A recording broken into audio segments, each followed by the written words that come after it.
Can you guys hear me Hello, okay? hello. Yes, we hear you perfectly fine. Hello, hello, hello, everyone, and welcome to ETA, Entrepreneurs in the Arena. And today we have a special one for you guys. We have a man that has such an interesting story. I hope you guys have your pens, pencils, and paper ready to write. Maybe chime in and ask some questions. Today, we're going to be talking to none other than Mr. Auguste Jacques, and he's going to be telling us his story, Mr. Jacques, right? We're going to Yes. be, what we're going to hear about you today.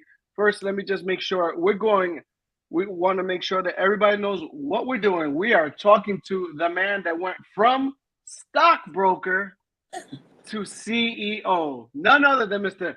Auguste Jacques. Please, August Jacques, tell us your story. Love your picture in the poster too. You got those beautiful bow ties. Well, I figured I put the bow tie as I remembered when we first met. So the bow tie is one of the things that I decided to wear. It was very different, very unique. I mean, compared to the regular cloth, I went to wood, I went to acrylic, I went to feathers. You know what I mean? It's like completely different. I always want to be unique and different and like anyone else. So that kind of talks about my background. But as a stockbroker, let me just start. I moved to Florida, and I'm going to show my age. But I filled out an ad in the newspaper. I circled it, and it said report to this address, and I didn't know, but it was an account opener for a very famous movie that everyone knows, but at that time I didn't know. So fast forward, I worked for the Wolf of Wall Street, the movie Boiler Room. What you saw they did, that's what I did, verbatim. I did that. And had to start out, then became a stockbroker. Then I was opening accounts for myself. I raised money. I was dialing for dollars, you name it. Literally, I had $1 in my pocket, but I was like, listen, I know you have money in your spare mattress. I know you have money that your wife don't know about. So why don't you go wire me that $100,000 and let's start making some money, okay? So anyway, I just a little that's verbatim because that was the script that we had to learn. It was a 9-page script, and I mean, you guys know about scripts, so it had a 9-page to start, to finish, to pause, to breathe. I mean, you name it, you had to go through it, and I have to say that in my financial industry, this was the best training. I did not, how can we say, know what I was doing, but at the time it was great. And fast forward, the Lord said this opportunity has to close because consciously I couldn't do it, morally I couldn't do it because we all know the story of what happened. But 2 years after I left, as in the movies, the feds came in and actually raided that office and shut everybody down. I mean, nationwide. So from there, from the stockbroker, I became, management. I did this, I did that. I sold mortgages for another famous company that went under, AmeriQuest. You guys heard of that? I was a mortgage broker for AmeriQuest. I made money. I broke records. Then AmeriQuest went over from the credit crisis, right? So from that, my $100,000, my home, lost it. I lost it. That was part of my story. That I was up, I was down. I lived in Montclair, beautiful home. Most people don't know about it, right by the Meadowlands. I had to go live in the projects, and but I bought a home, creative financing, no money down. I was able to get in, had my kids with me, and at the time, marriage is going crazy. My wife left me, and of course, it takes two. So I had my kids was in Virginia. I had to drive every 2 weeks to go see my kids, and at that time, money wasn't flowing. So I was working at a lot of stuff people don't know, but I was working at FedEx at 4 o'clock in the morning, and then I get off at 7. No, from 11 to 4. Then I would go home, sleep for about 2 hours, then go to the mortgage company. Started at 9. I worked there till about 7. Go home because with the mortgage you go up and down. So I had to have stable income. And finally, I said, Lord, this has to stop. I said, it's got to be crazy. As most people know, who don't know, but I was going so much in stress, marriage going up. I see my kids. I had to make sure I paid money. I said, don't put me in the system. So I was sending money, every month to make sure that they were comfortable. Anything they wanted, I made sure that they had. Then stress almost killed me. In my frame of 5'8", I was 140. So, I looked like I had AIDS. People were like, man, are you okay? But stress was killing me.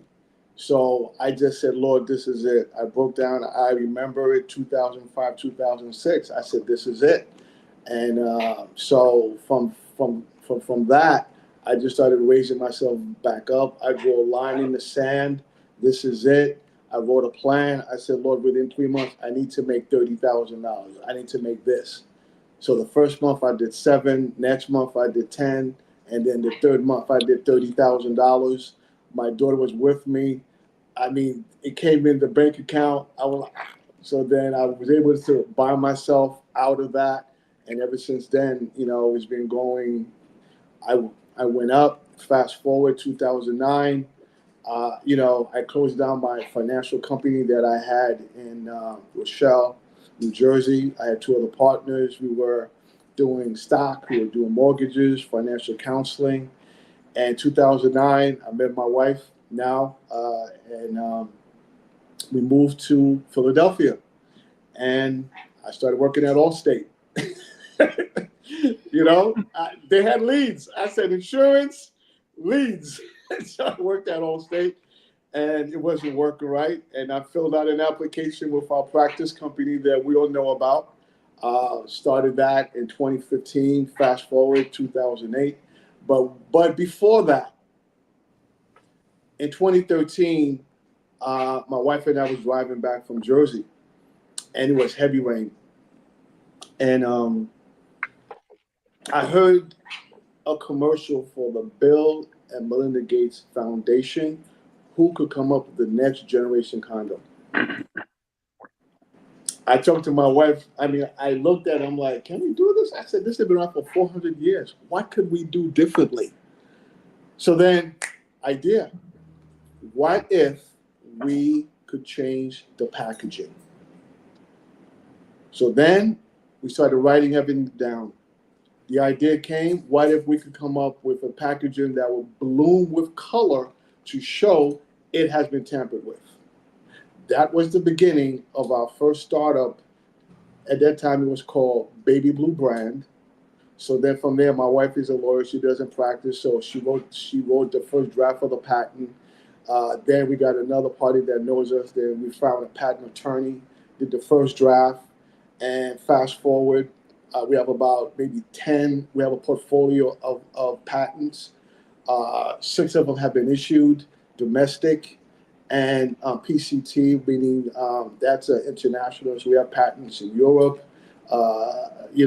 China, to protect our intellectual property. With my background as a stockbroker, I did what they call a private placement. I raised about $500,000. We have about 50 investors. So we did the Reg D 506D so we could comply with non-accredited and accredited investors. So, then we started a second company, which is startup, which I can't talk to you about. But we're going to stop right there because you guys have questions. So I think I gave you a good basis for you to start going. And of course, the financial industry, that's my love. That's my passion. I love to serve people. That is why. So what I did was a year ago, I restarted my financial company because I had a lot of clients calling me like, what else? So then that's when I reached out to my man, Marco, who grilled me like, why are you calling me? No, only kidding.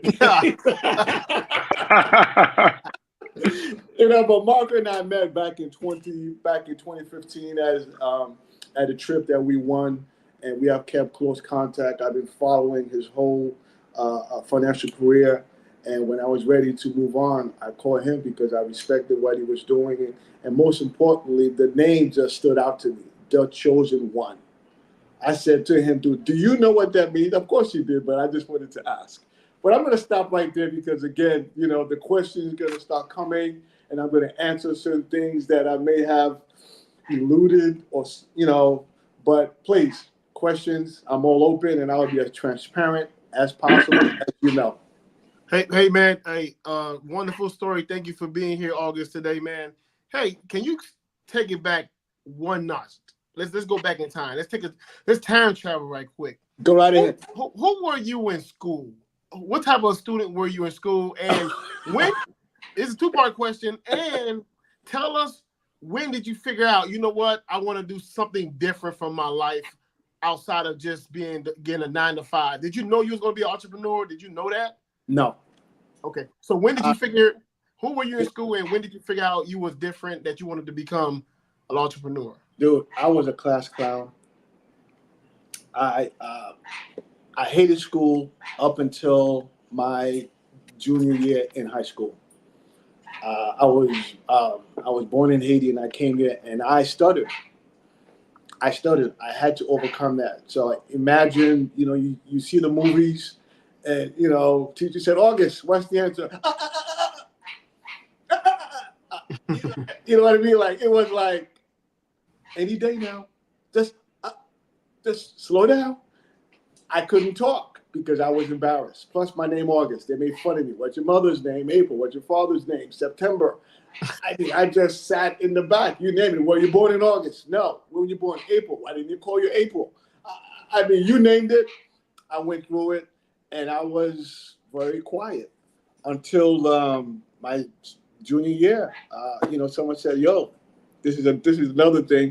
Try out for the fashion show," and I tried out for the fashion show. And Lord and behold, my father was like 6'2", 200-pound muscle. And like, dude, you have muscles. I said, I do. So that's when I started coming out of that closet of shy August. I didn't know who I was. It was a gradual process, and I still couldn't believe who I was. After I graduated, I put together a fashion show at a local nightclub. I had about 200 people showed up. I had a band. I do like, how did you do it? I said, I just did it. I raised about $2,000. Like, how did you do it? It just came. So that was my first experience of being a entrepreneur, promoter. But to me, it became natural. I did not know I was an inventor. I didn't know I had this in me. I could just tell you that I could say that for 20 years, I hid my talents because I thought I wasn't good enough. Mm. I wouldn't fill certain jobs because I thought I couldn't talk. I couldn't fill out certain jobs because I thought I wasn't qualified. So I always went for the stockboard. I always went for behind the scenes until finally I had to break out of that. And then I realized, something, I was good. I was worthy. So going into the financial field, being a broker, a stockbroker, that allowed me to come out of my shell. I got the training that allowed me to see, August, you had potential. But still, I couldn't believe I had that potential, even when I made money. Mm. But fast forward, it wasn't up until 2013 when, I call it, God just dropped this thing in my spirit. But thank God I was able to listen and to follow through. Because we get like thousands of ideas coming to us. But this one stood out. It wasn't no like bright sky. It opened up.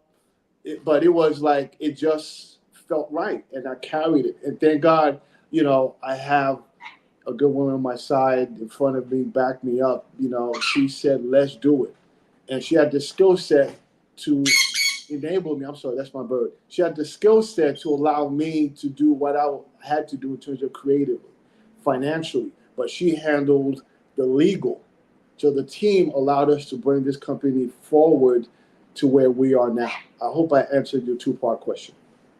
Yeah, yes, you did. Yes, you did. So it sounds like you, I ain't gonna say bullied, but the kids give you a hard time, kind of build that armor for you to accept rejection? Yes, sir. Or character building? Yes. Character building. Yeah. Wow. Wow. It took years. I would say 25 years. And because you was a class clown, that created the charisma that you have now. Now you could take a joke. Now you could hold a conversation with people. I have no problem holding a conversation. I mean, I could say right now, August knows who he is. August knows that it doesn't matter who you are. As a matter of fact, I have had conversations with CEOs of multi-million-dollar corporations. I have sat in front of boardrooms doing presentation, and I don't care who you are. What you see right now is what they get. You know, I still make jokes. I could flip it and be serious, but I am comfortable in my skin that I could talk to you no matter what level you are. So at this stage, I can say that I managed to understand what August can do, but August knows he has a lot to learn. So I'm still humble to know that I'm able to withstand in whatever door that I go into, but I am humble to say, you know something, I don't know. Love it. So I'm asking. Okay, I ask another question then. So you said you was in rooms with CEOs. Yes. Tell the viewers what type of mindset, what separated them from everybody else that was not making the type of money or the position they was in. I would say that number one, you have to know what you're talking about. You have to know why you are there. Mm-hmm. But you also have to know that they will not grant you that meeting if they didn't think you were qualified. Right. So before I met with CEO, he or she knows everything about my company and what I'm there to present.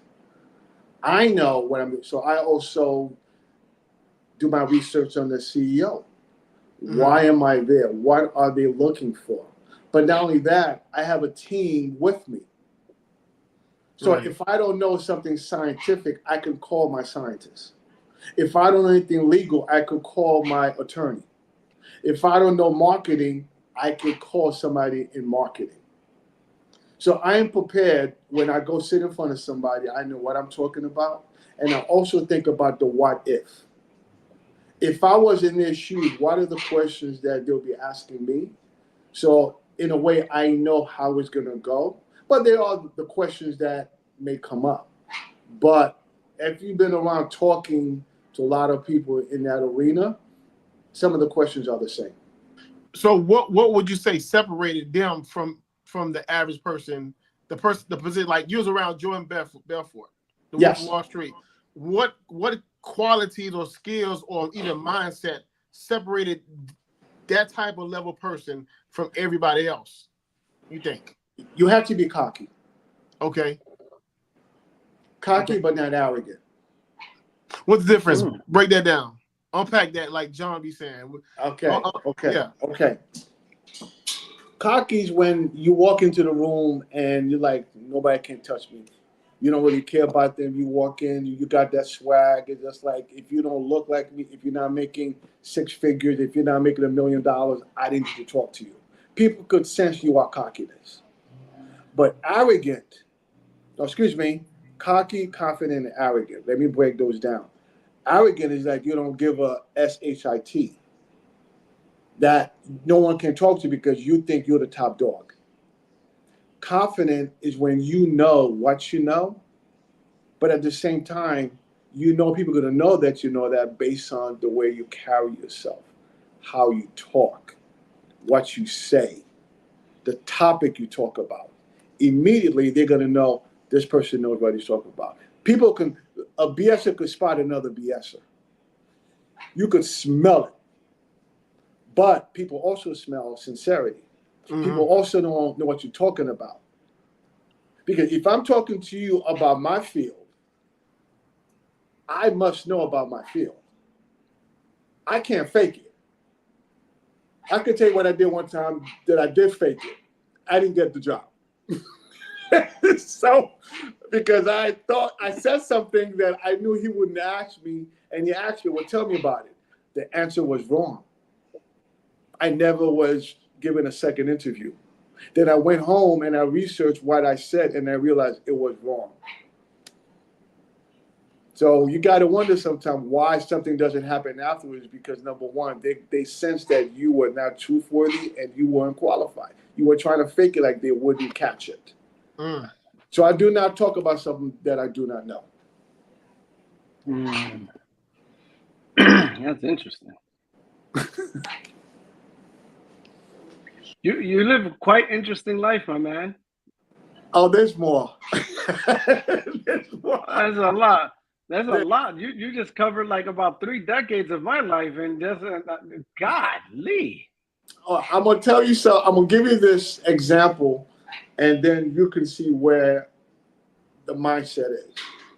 At one time, I was hired as a consultant, and the party that hired me, I said, you can't afford me. And he looked at me like, I said, listen, if you want me there, you're gonna have to wire $30,000 into my bank account. Then I know that you can really afford me. Within 24 hours, he wired $30,000 into my bank account. I said, now we can talk. Then I said, I want you to go overseas. I want you to structure a financial deal. I just met I just moved to PA in 2010 from Jersey, and the next day I was in Florida. The next day, about a month later, I was in Hong Kong, structuring the deal at the Intercontinental Hotel. And wow. so it lasted a week, and the deal started going through. And why don't we just say that it was far over $500,000? Let's put it that way. Over 7 figures. Then I had to go back because the deal wasn't closed, and my wife was like, what's going on? So then I went back for a week. It lasted 45 days in Hong Kong. I just met her. Mm-hmm. Like now, but we just moved in together. And she goes, what are you doing? Because Hong Kong is a 13-hour difference. So if it's 9 a.m. my time, it's 9 p.m. her time. And we're going to be real. A woman is like, okay, what is he doing? Is he out partying? 13-hour difference. I was sending money back home. And she said, I need to come. I said, fine. So I flew her in, first class, and a 13-hour flight, 16-hour flight. So she came, and I had a Phantom pick up at the airport, drove her in, and then fast forward, she went back 5 days later. Now, this is the part that's out of a movie, but it actually happened. We were trying to structure a deal, and the deal wasn't going right. So the next thing you know, my partner called and said, we have a problem. And I said, what's the problem? He said, we can't structure this deal. So the next thing you know, we had to exit. But fast forward 2 days prior, we went to this hotel, and the party we were meeting, she came in. This is the image. She walked into the hotel. Everybody was lined up on each side, and they bowed to her as she's walking in. Then she took us upstairs to a room with padded leather walls and a circular table that said 12. Then on each side of the room were waiters, male and female, waiting to serve her in the room. Now, that's a scene you could think about in any type of movie. Mm-hmm. And I don't have to tell you the type of party that handles that type of room. Yeah. That was my trip to Hong Kong. Wow. So and I do have pictures. So just I went to Hong Kong. Yeah, we need proof, right? I don't mind sending you the proof. Because I don't know a lot of people that went to Hong Kong. That's what, 2 days on the plane? 16-hour flight. 16 hours, so a day flight. So in the last 20, 30 years, yes, sir. What is the top 3 skill you developed within the 3 years?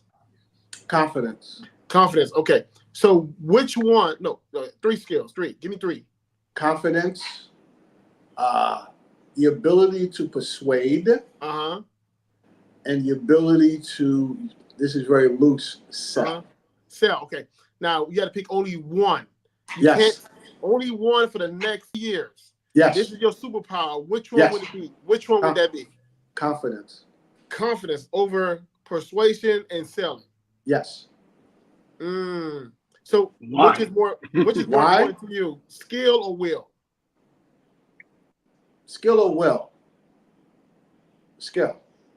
Why skill? Let me answer Leo's question, confidence. If you're confident, that means you know what you're talking about. If you're confident, that means you know who you are. If you're confident, that means that, number one, you could sit with anybody or anyone. It doesn't matter. Confidence means that you could sit and go talk to a woman and not questioning or saying to your mind, will she talk to me? I'm confident that when I was not married, I could go into any type of place and speak to a woman and speak to her in any type of topic.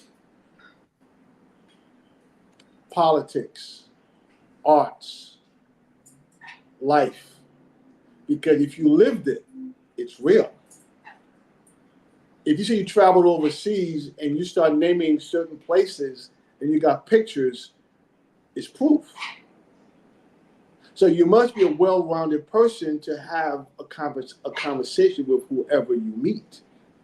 Because you never know who you're going to meet. Yeah. Yeah. Did you ever read the book 48 Laws of Power? Who? 48 Laws of Power by Robert Greene. No. Okay. It's a story he talks about Christopher Columbus. Yes. Where he had the effect that he was very confident in everything he did, and that's why he was the person he was. So that Christopher Columbus effect, you had that confidence is key. That's very important. Right. Yeah. But the thing is, the reason why I'm able together is trial and error. That's right. So if I know I'm able, like, this is another fact that some people know me on Facebook, that we are still friends, but I work for Sprint PCS. Sprint PCS started out on Madison Avenue. I worked at the Flag Street store on 63rd Street. That's when they were selling phones out of the box. I started there at the bottom as a trainee for $9 an hour. I was on probation for 3 months before they could decide if they wanted to hire me. They hired me. I figured out the comp plan that I could make 200%. So I went in an hour early because this was retail. I stayed an hour late. I worked 6 days a week. My quota was 50 phones. I did 125. My base salary was $20,000. I grossed over $100,000. I was selling corporate in a retail store. I was making corporate sales in a retail environment. Explain that. What do you mean by that? In retail, basically, you have a sales quota of, let's say, 50 phones, right? So if you break down the 50 phones by 30 days, then that means you're doing over a phone and a half, etc. A phone per day is, if you have 24 days, selling days, then that means that you need to do 2 phones. That puts you at 48. So now if you do 3 times 24, 4 times that was 12, 2 times 3 is 6, you're doing 70 plus phones, right? So I wrote a number that I need to sell 7 phones per day. I cannot sell 7 phones per day if I'm in retail. So anybody that came in, I said, where do you work? What do you do? Here's your business card. Can I come in and sell to your sales staff? So now I'm selling 10 phones a day, 20 phones a week, 30 phones in a week. I had people that said they will come in a retail store, and if you've ever been in a retail store, everybody just waits and everything else. And they go, can I help you? No, I'm here for August. No, I wait. So I have people that only deal with me. So then I would sell them the phone because my mentality was corporate. So in a retail, you may go in with a shirt and a pants. I would dress up in a suit. I'm on Madison Avenue, if you know New York City, 63rd Street. That's money. So I represented money. My shirt was pressed, tie, suit jacket. I represented a corporate entity in a retail environment. So who are you going to go to? Somebody in a suit and tie or somebody with a shirt that's opened up?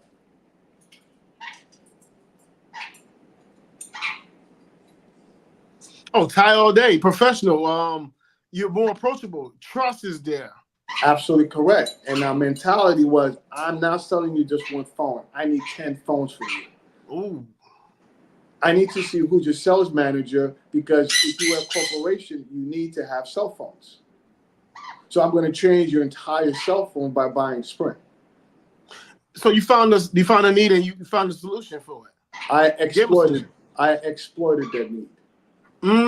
Sometimes people don't know what they need or what they know, and sometimes it takes a professional. That's when you ask the questions. Right. You ask the need. I was selling empty boxes with no phones.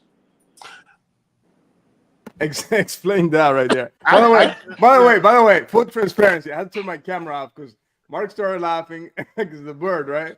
And I was crying back. I was like, man, I gotta get off, man. You know. Okay. So. By the way, I cannot see anybody laughing and stay serious. So. Okay. No, that's okay. It's okay.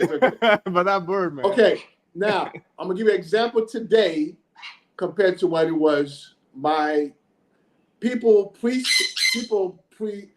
basically bought the Tesla truck, the Cyber truck, right or wrong. They put money pre-order, right. Pre-order, yes, right, yeah, and they waited. Some people waited a year, 6 months, right or wrong. No, I know people waited 4 years, and there you go. Sprint was so good at advertising that people said, I will wait 30 days for my phone. So people were buying the box with no phone, knowing that it comes in, they will have the phone because Sprint PCS at the time was the phone. Sprint PCS was the phone at that time. So people wanted to have the best at that time. So they said, I will wait. So they were buying empty boxes, knowing that the phone is going to come later. Now, I'm able to say this because this is the truth. I'm able to say this because people go, oh my God, that is true. I remembered. So I'm not telling anything that's not factual.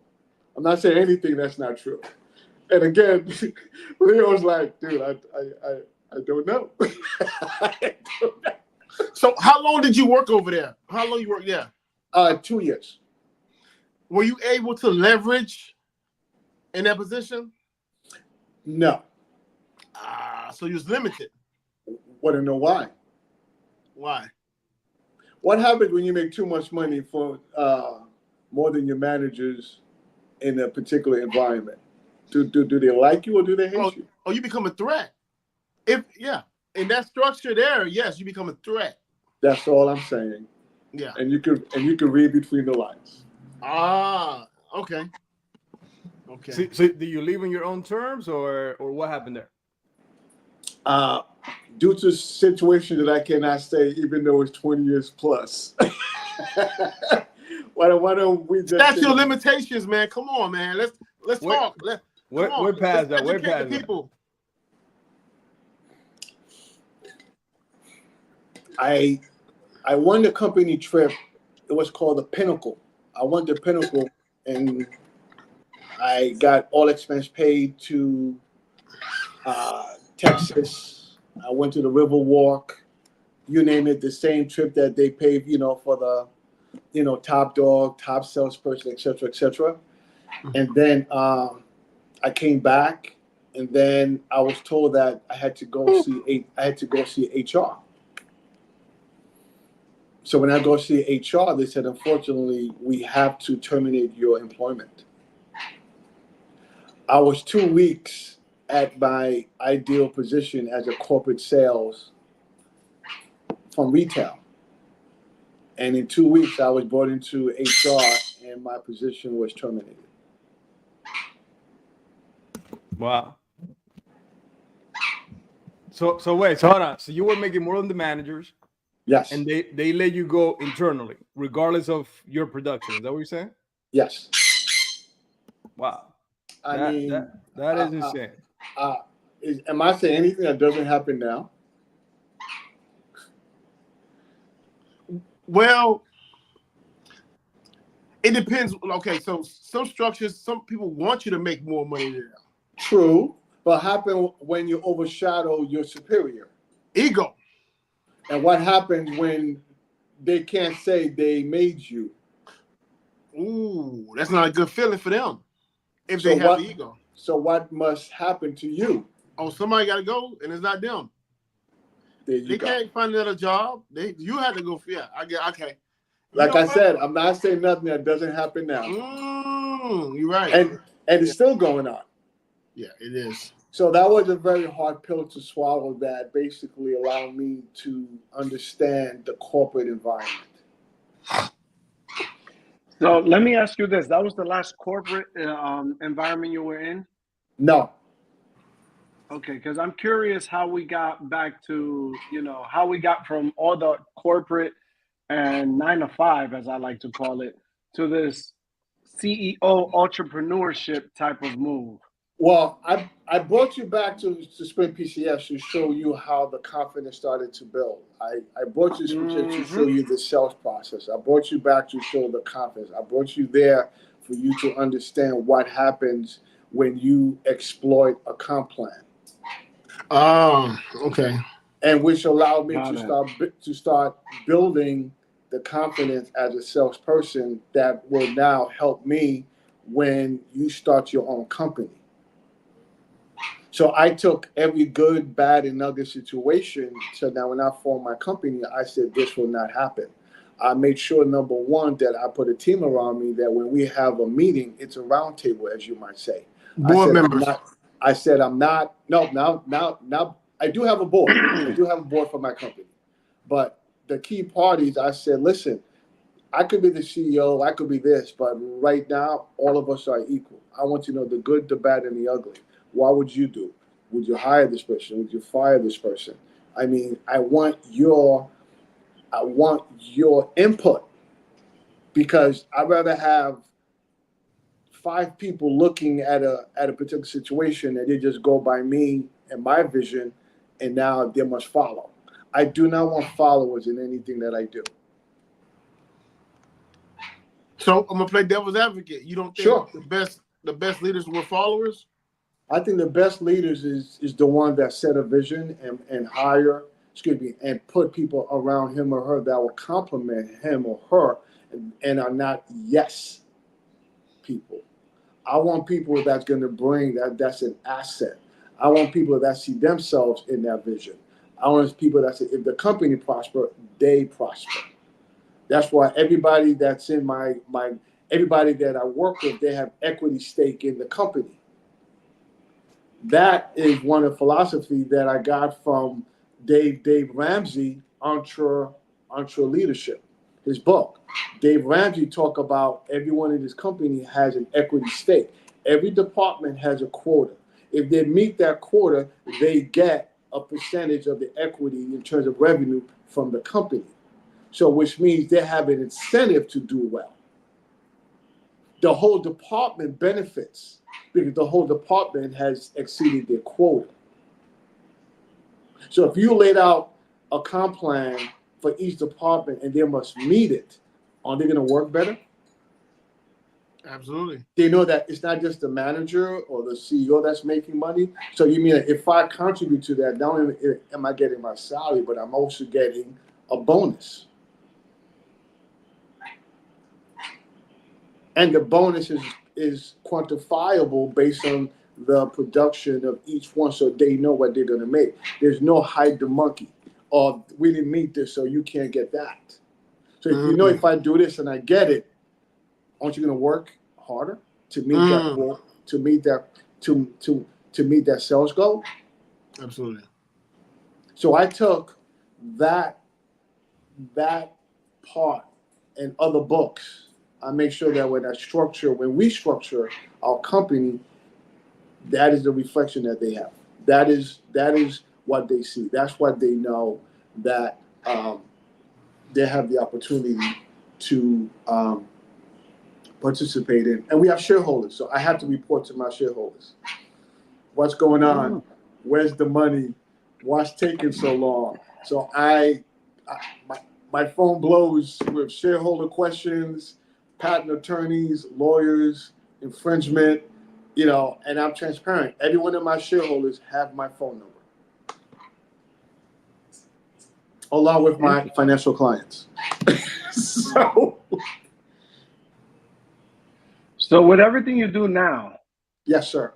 what keeps you going? Because I don't even know. We're not even going to get to ask you your age, even though we all know you started in applying on newspapers. we already know you're old enough. You're way before that.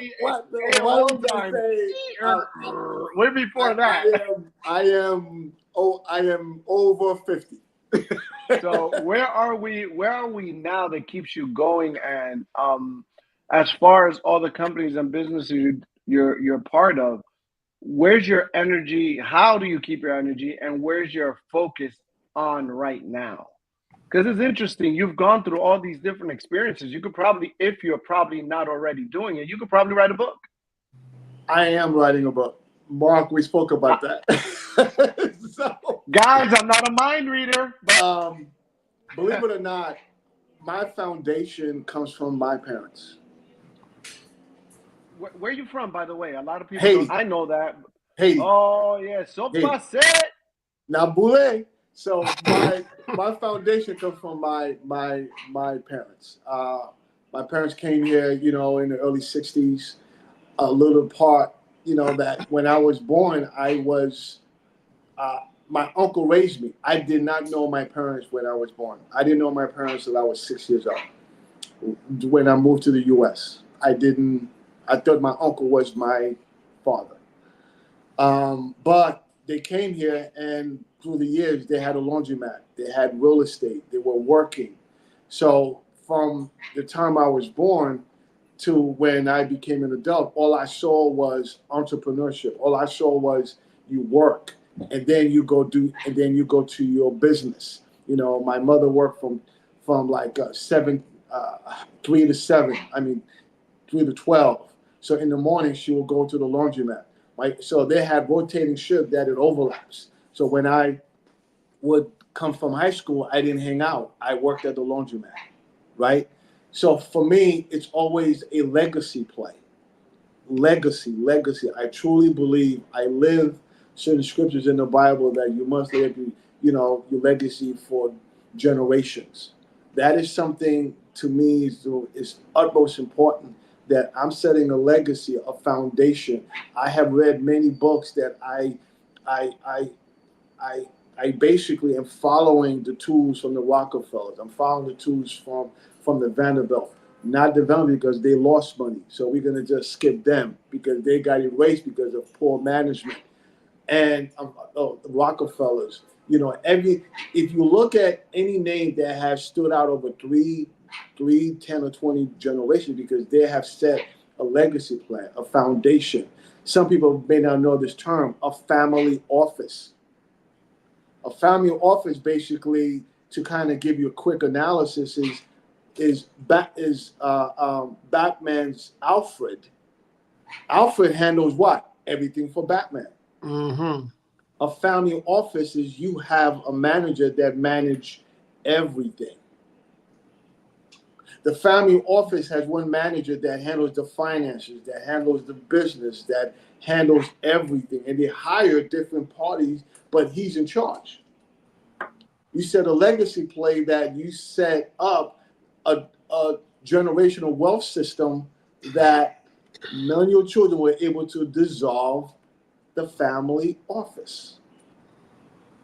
It's stipulated in the trust. It's stipulated that nobody can dissolve the trust. So if I got $100 million, Pookie and Bobby or whoever it is can't come. I want my piece.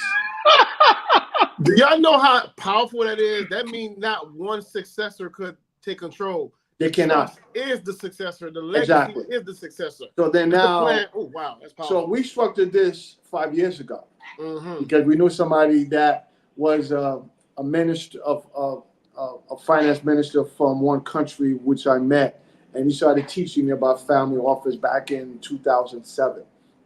So we wrote that plan, family office, for our company, a legacy plan, right? So what keeps me up at night? I don't sleep. I really don't. I mean, my wife said, I'm like a computer. You have to unplug me and it goes dead. I wake up in the morning with stuff in my head. I got to do this. I got to do that. And I use my phone. I use my phone as notes. I use my phone as a recorder. I record everything. Then I come back and I play. Then we do exit plan. So you want to know what keeps me going? What keeps me going is that I want to make sure that fundamentally, financially, the legacy plan is in order in case something happens to me.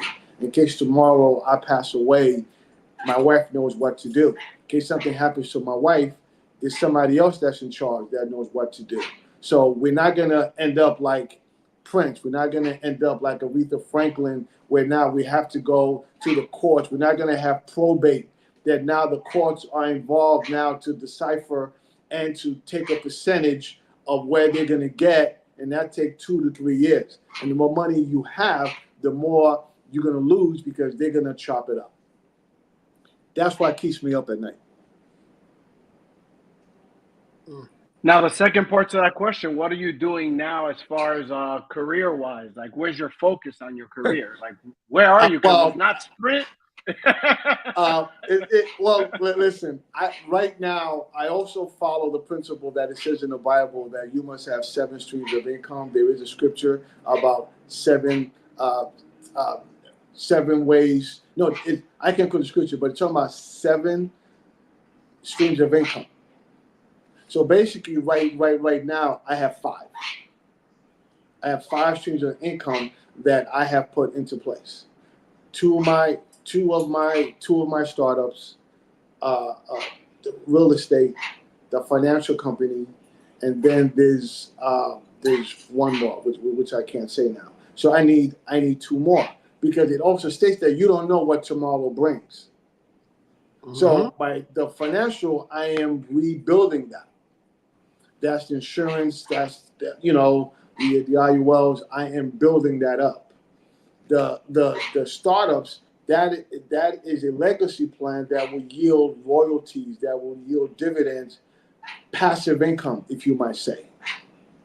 So that way, if I sell for multi-million dollars or whatever it is, that goes into the family office. Now it is already structured that each member of my family would get X amount of money per month or whatever, but they must work to contribute into that family office.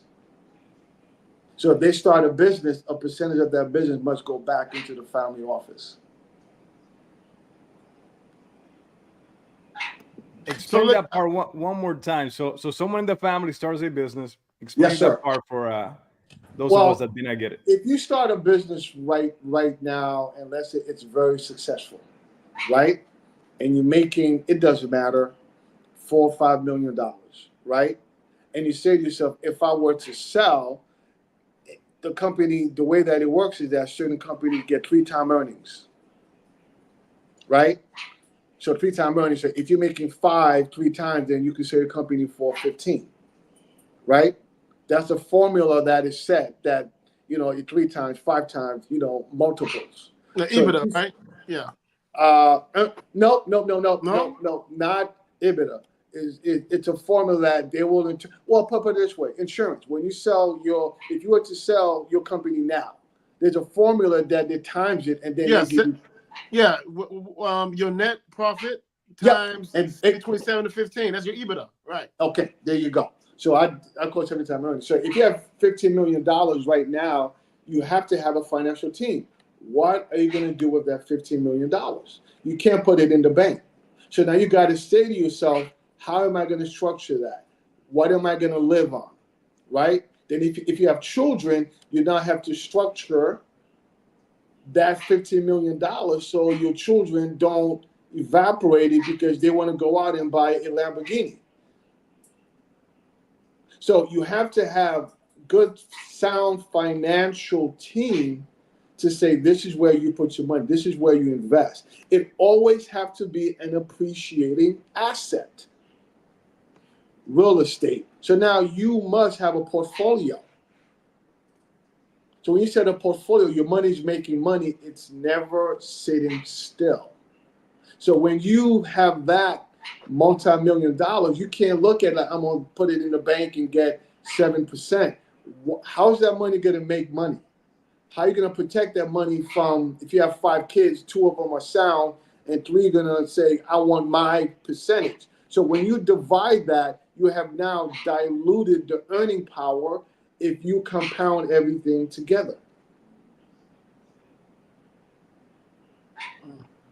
That is how certain families are able to last multiple generations, because they know exactly how to set up a family office if they know that. But a trust, because you can set up a trust, but what's that trust going to do if you don't know? Mm-hmm. So what we did through the years, that we have surrounded ourselves with different people that in different fields that has allowed us to put things into structure that we don't know. And yes, we hire consultants, $500 an hour. We hire them so that way they could say, okay, fine, this is your contract. Let me look it over. This is X amount of money. What you gonna do with it? Let me ask you this, August. Yes, if you could write a letter to your 10-year-old self, what would you write in that letter? August, you must believe in yourself no matter what. Follow your first instinct. Whatever job that you think you deserve, go after it. If you see that woman at the corner that you think she's pretty, go ask her out. The only thing she could say is no. You will not evaporate into thin air. They are afraid just like you are. They're afraid that nobody's going to talk to them.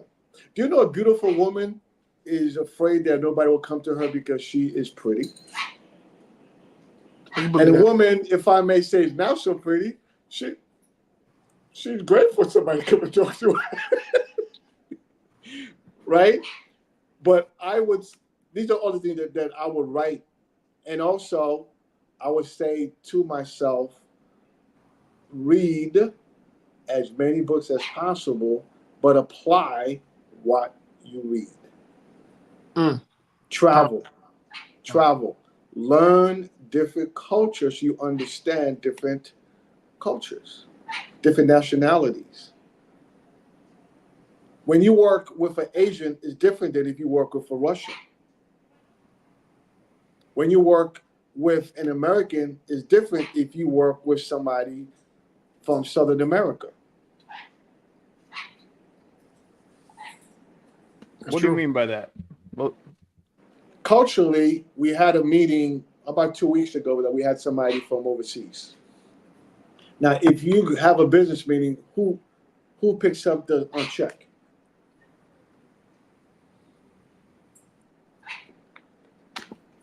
You mean like if you have a meeting and you're eating out? Is that what you're saying? Yes, sir. All right. Yeah, the person who invited, right? The person that invited. Now, suppose your guest says, I'll pick up the check. Would you allow them to, or would you say you will split? Oh, you pick it up, man. Culturally, you pick up the check. Certain nationalities will frown if you even think that they're going to pay for the check. Do you know who you're meeting with? Certain things that we do as Americans is frowned upon overseas. But you Like don't what? know that. Other than all the sugar that we eat in America, but all than that, what else? Now, this may sound very chauvinistic, but if you go to overseas, that they expect the woman to be behind you, not next to you. Mm. Am I right or wrong, gentlemen? Mm. I heard of some stuff like that. Yeah. It's the small little innuendos that you must know that will allow them to accept you in that society. Right. Like I work with someone from Bangladesh and someone from Pakistan. You have to be invited into that clique before they will recommend you to another party, because they have vetted you out to say it's safe to work with that person.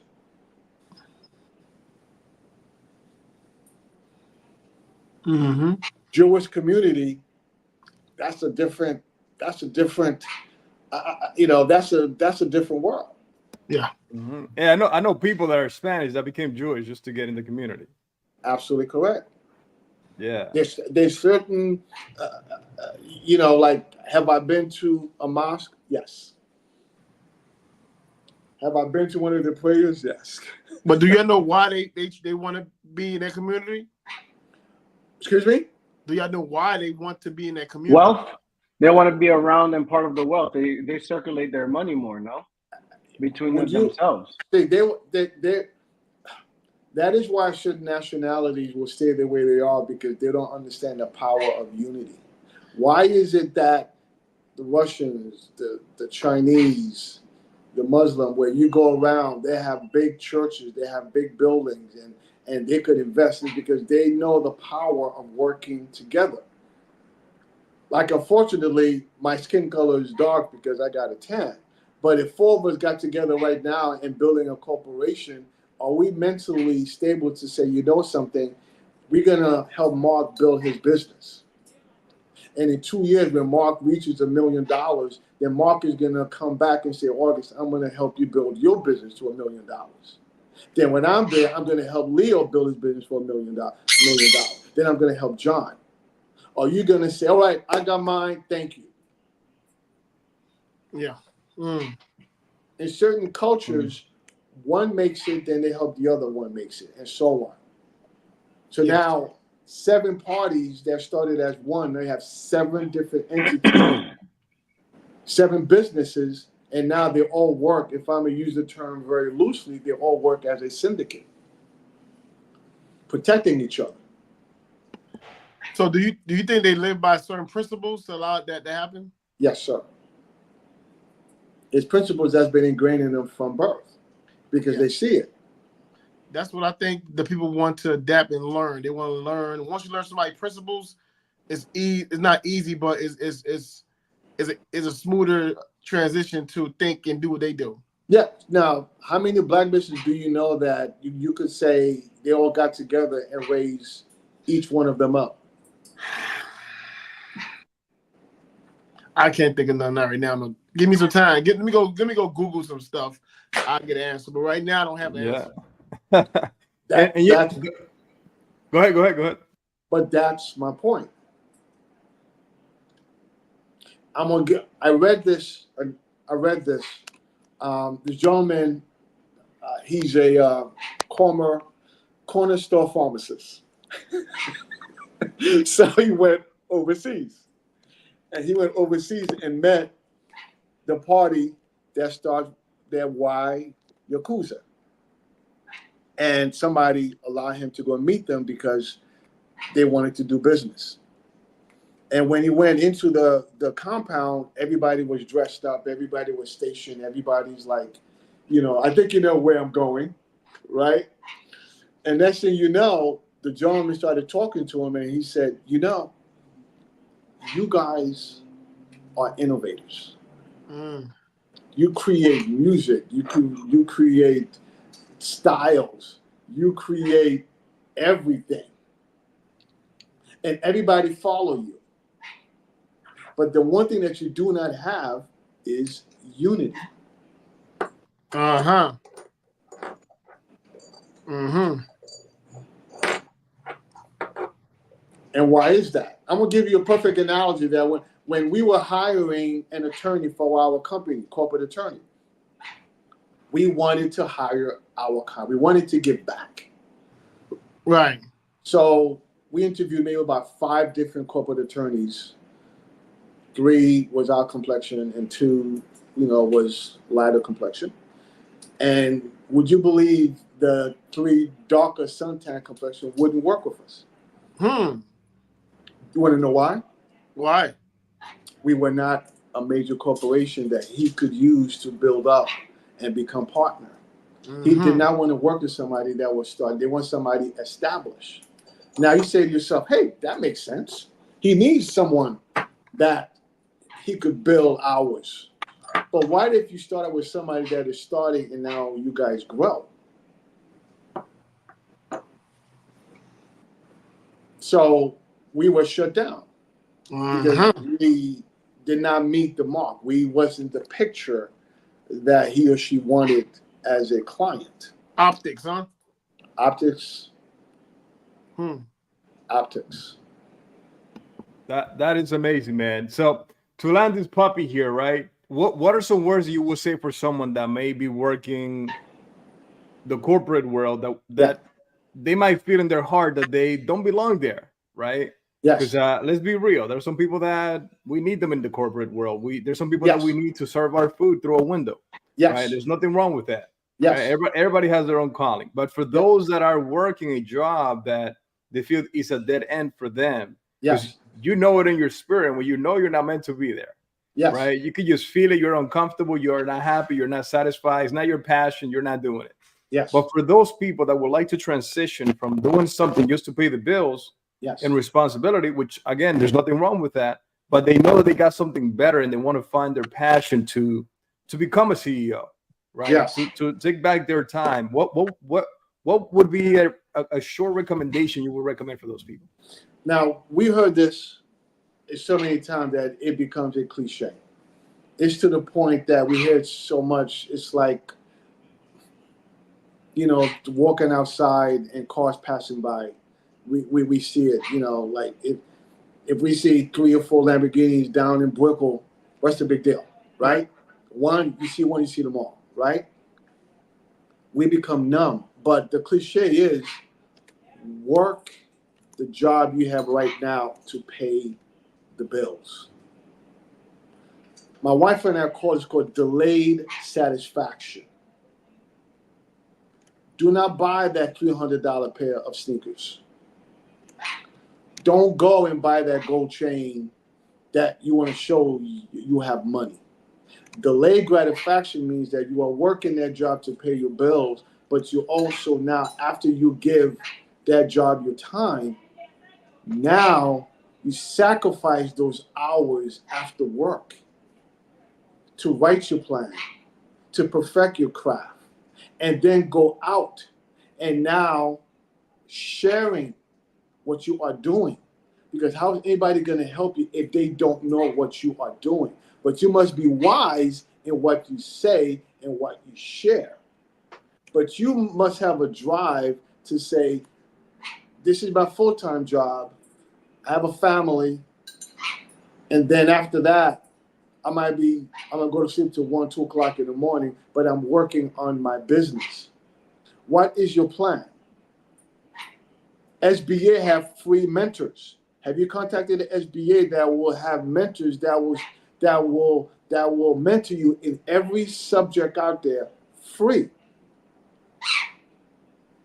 And SBA, for those that do not know, is Small Business Administration, right? Yes. All they right. have mentors out there. I call them. I think I had about maybe 10 in every industry. Sometimes I fake the funk. I even said I was in the industry just to know. Right? But you must believe in yourself. You must believe in your dream. Even if you're the only person, I'm going to get real, even if your wife don't believe, Even if your significant other don't believe, you must believe. Because it's you. It's your dream. It's your passion. But if you don't believe it and people don't feel you believe it, how are you going to accomplish what you're trying to accomplish? So yes, I was working my full-time job, but I was still doing my business. The little secret that most people know, and I said it, but they didn't believe me, but when I was working in my practice company, I said to them boldly, this is not my legacy.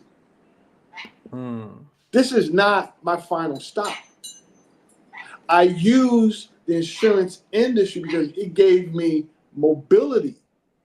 It gave me freedom that I could travel, go see a client, write a policy, and yet go to a business meeting. Wonderful. So my office, my car was my office. I had my shirt for insurance, but I have my suit and tie on the side. So I was switching. You stay ready, so you don't have to get ready. Always, Got it. Always. So you must believe in it to the point that you will die to achieve that goal. There's nobody. I mean, it's to the point that everybody you meet, it's just like you're talking about it. That's what we did. That's what I did. That's amazing. So you work a day job to take care of your current style and your bills, right? While Yes. learning something that you were going to be able to go and launch. So, Mr. August, we definitely appreciate you being here. We're at the top of the hour. We went a little bit over time, giving people some value here. I hope this was helpful for everybody watching. Now, tell the viewers, where can they find you online? How can they connect with you? Okay. There's about 3 different handles. Give him one. Give him one. Don't make him go fishing. Give him one. Keep it simple, right? My financial company is ATC Financial Services. I'm on TikTok. I'm on Facebook. ATCFinancialServices.com. Excellent. I'm on Facebook, Auguste Jacques. You could find me. You could DM me. I have a quick motto in less than 5 seconds. Everyone has a piece of the puzzle. The puzzle is not complete until all the pieces are there. This guy's deep. This guy's deep. We appreciate. Thank you. We're gonna leave them with this note there, so that way they kind of like stay puzzled for a little bit. They have to reach out to you to find out what that puzzle is. So again, August, definitely appreciate you being here today, taking the time, and absolutely, and I appreciate the viewers for connecting as well. I hope this was helpful. And on to the next one, guys. Stay blessed. Thanks for connecting to ETA Podcast. Let's go. Thank you. Let's go.